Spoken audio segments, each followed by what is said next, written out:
Hello, friends. My name is John Sluter, and this is a new translation of the Song of Solomon, chapter 1. It will be followed by a few brief comments about this chapter after the reading of chapter 1 is finished. Let me turn on some light so I can read and put on my glasses. Ditto. Okay, here we go. The Song of the Songs of Solomon. Let him kiss me with the kisses of his mouth. Your love surpasses wine. Your oils are aromatic.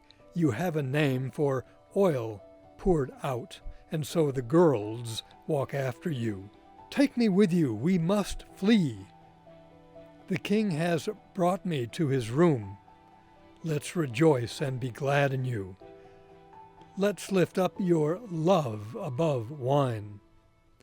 Rightly they adore you. I am swarthy but good-looking, daughters of Jerusalem, as the tabernacles of Kedar, as the veil of Solomon. Don't see me for my swarthy skin, for the sun that stared at me. My mother's sons were hot against me. They made me watch the vineyards. My own I did not watch. Tell me, soulmate, where you graze your flock, the midday place you rest them. Why should I veil my face around your friends' flocks? If you don't know, fairest, find the footpaths of the flocks, and feed your young goats by the shepherds' tents. Like a mare among the Pharaoh's chariots, I compared my dearest. Your beaded cheek is lovely, your necklaced neck will make you silver-stranded strings of golden beads. As the king was on his dining couch, my nard released its scent. Like a pouch of myrrh, my lover nighting in my breasts. A bouquet of henna, my beloved in the vineyards of En-Gedi. You are beautiful, beloved, you are beautiful with eyes like doves. You are handsome, my beloved, gorgeous on our verdant couch. Our house has cedar timbers, cypress rafters.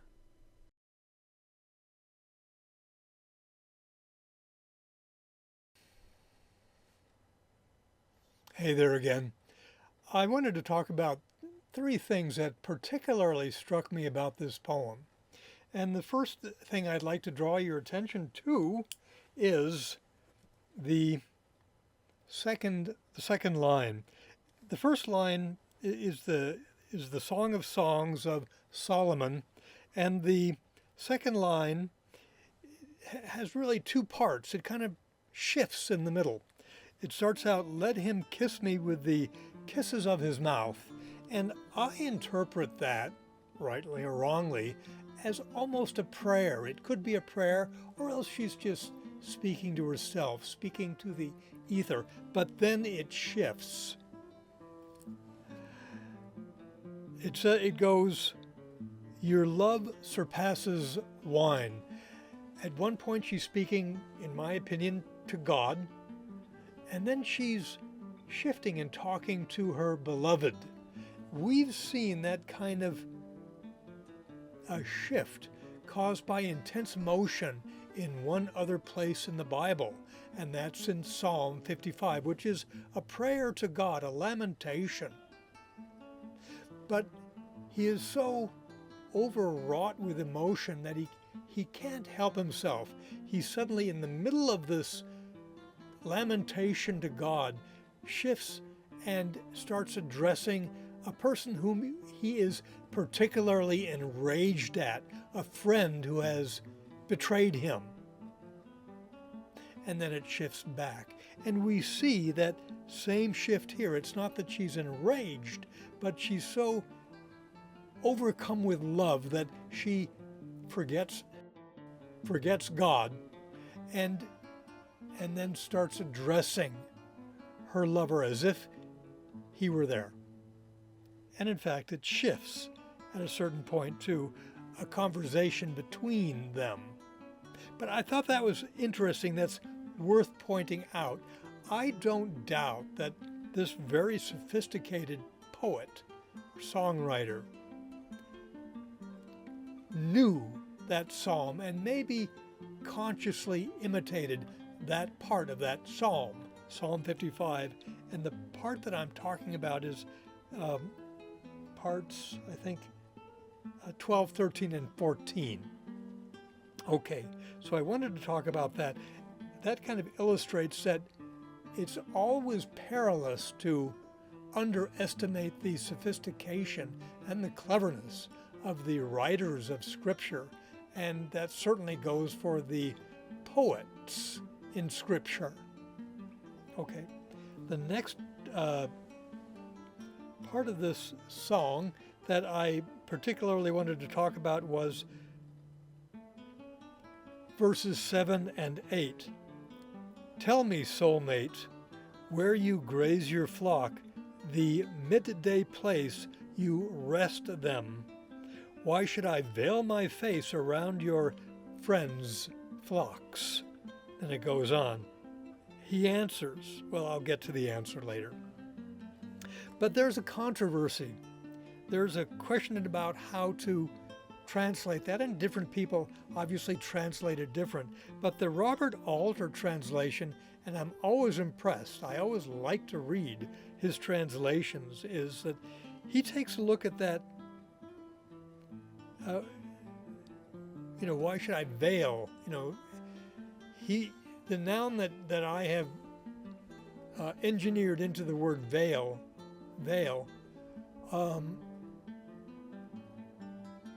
Robert Alter has ingeniously reversed the consonants, the first and the last consonant.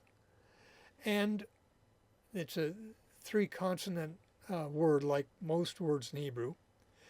And when you reverse it like that, it becomes wander. Why should I wander among the flocks of your friends? And that's a very interesting idea. It's sort of like embracing the idea that maybe the copyist wrote down what he saw instead of what was on the page as he was making a copy, and that became repeated into perpetuity, into the received text that we have. Now, most of the translators, well, let me just say that I followed the mainstream translation. I preserved the idea of her walking around veiled among the flocks of her beloved's companions. And one of the reasons I did that was that I think this poet, this songwriter, this writer of the songs, is familiar with the traditions. And when I thought about where else, where else we see somebody with a veil, which might explain why she's wearing a veil, I thought about something in Genesis where the patriarch Judah is walking along. He sees somebody with a veil, and he's a widower, he's lonely. He assumes she's a prostitute. In fact, it's his daughter-in-law who is a widow, and things happen. It's a fascinating story, a story with a lot of twists and ironies. But the fact of the matter is that because she was wearing a veil, he identified her as a prostitute. And why would a prostitute wear a veil except that she is concealing the shame of what she does. Okay, why is that important? Well, and how does that fit with this part of the narrative where she's walking around in the flocks, where she's in the flocks of her beloved's companions, concealing shame? Well, Robert Alter uses a phrase elsewhere that is, which is a lover's tease. She's teasing her beloved. She's saying, look, I have to be ashamed because see what good care you take of your sheep, but you don't even tell me how to find you. Now, her beloved comes back with a very clever response because he directs her along the paths of the sheep to where the shepherds' tents are, where presumably they can wink, wink, nudge, nudge, have some privacy. But it is more clever than just that, because he's taking the idea of this cloth, this veil, and he's amplifying it to a tent. And whereas she may be wearing that veil to conceal her shame, wink, wink, nudge, nudge, they go into the tent where they can be what? Naked and, I know you know this because you know Genesis, where they can be naked and unashamed. Now there's also another interpretation of what it might mean for her to go veiled. Because you also remember from Exodus that when Moses went into the tent of meeting and encountered God, he would come out, and because of that encounter, his face would be gleaming. He would be shining light from his face, and it so frightened his fellow countrymen, the Israelites, that he had to conceal his face with a veil so he would not frighten them. Okay, so maybe she's talking about the fact that her face is in such rapture from thinking about her beloved that she has to veil her face. I think that the response of her beloved still amplifying the veil to a tent still works, that together they so delight in each other that they need that larger cloth to conceal that delight that they have, that glow that they get when they're intimate. Okay. Now, the interesting thing is that I think that Robert Alter's translation works too from one verse to the other. Because let's say that she's complaining, again, a lover's tease, as Robert Alter might put it, Professor Alter.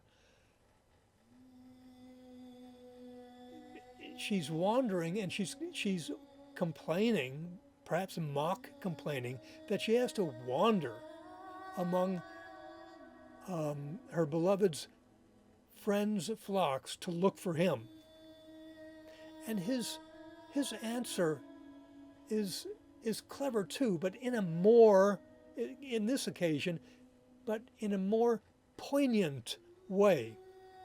Because what does he do when she complains about wandering? He invites her to wander along the paths that the sheep have made to a tent. And what is a tent but a temporary shelter made by shepherds, wanderers? And so, in a way, the poem is saying, yes, there's no escaping the fact that on this earth we are travelers, we are wanderers. Our abodes here are temporary. And in both the standard translation that I have followed and this translation, this ingenious translation by Professor Alter, there is a sense in this verse that a love poem is entering into some very profound concepts, some profound ideas. The idea of the transience of life, or shame and love. Okay, what about that? What do you think? And the third thing that I wanted to mention about this this chapter of the poem, and yes, I know that it wasn't originally divided into chapters. That happened in the Middle Ages, but it's just a convenient way to break it up.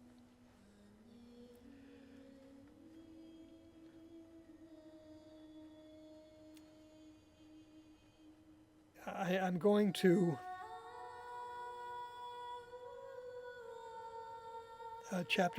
verses 10 and 11.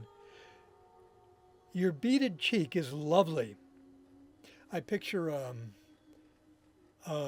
sort of the decoration that you see in the Middle East sometimes, at least in historical photos or wedding photos, where somebody has beads draped over from ear to ear, and it goes over their nose, and it can be a very lovely ornament. So I think that's what's going on here. What's being talked about when he talks about her beaded cheek. Your beaded cheek is lovely, and your necklaced neck will make you silver spangled strings of golden beads. Now, I'm going to try to see if I can articulate this. This was verse 11 was hard. I not infrequently go to other translations to try to find my way through when I either overlook something obvious, or in this case, it's just a difficult verse, because what I've translated and as silver spangled strings, the word silver doesn't appear in there. What appears in there is the word sheep. And as Robert Alter points out in his footnote, relying on another set of scholars, the silver comes from the color of the fleece of the sheep. And so we'll make you silver spangled strings of beads of gold, or I translate that golden beads. But the gold, it's interesting, we're talking about interpreting sheep as silver. The word for gold is actually very similar, differing I think only in the spelling, but it would be transliterated the same, I believe, as the word for ox. Okay, or bull. I'm sorry, bull. And so we're having, on one hand, sheep as a metaphor for silver because of their color, and another word for gold, which is the same word as bull. Is there something going on beneath the surface? I think it's obvious that there is. On one hand, it's talking about, it's elaborating on the previous verse, talking about the jewelry that she bedecks herself with, this face jewelry and the neck jewelry, and he's promising that they'll make silver-spangled strands of golden beads. But if you look at the animals, they can be a metaphor for something else. Lambs, for example, sheep or lambs can be children, and bulls can be children, young bulls. And frequently animals are used as metaphors for children. We talk about kids, right? Well, where does that come from? That's young goats. I think in Macduff, is it? That, I might be getting the character wrong, but Macbeth slaughters his family, including his children. He says, my chickens, my little chickens, because he's so heartbroken. And that's the metaphor that he uses. And so, and it's not I'll make you, it's we'll make you. I mean, what they make children together, a husband and a wife. I'm stating the obvious, make children together. So on one hand, it could be talking about this jewelry. On the other hand, it could be, and probably also is at the same time, these children, strong young boys, gentle women, lambs. And I guess the metaphor even goes deeper, because such wonderful children as the beloved promises to produce with her are and will be her jewels into her old age. So again, I think it never pays to underestimate the subtlety and cleverness of these biblical writers, these biblical poets. And I look forward to chugging along into chapter 2. If you have some thoughts about what we've talked about, or about the poem, or about the translation, good or bad, I'd be grateful to hear from you. Thanks for your attention. Thanks for viewing.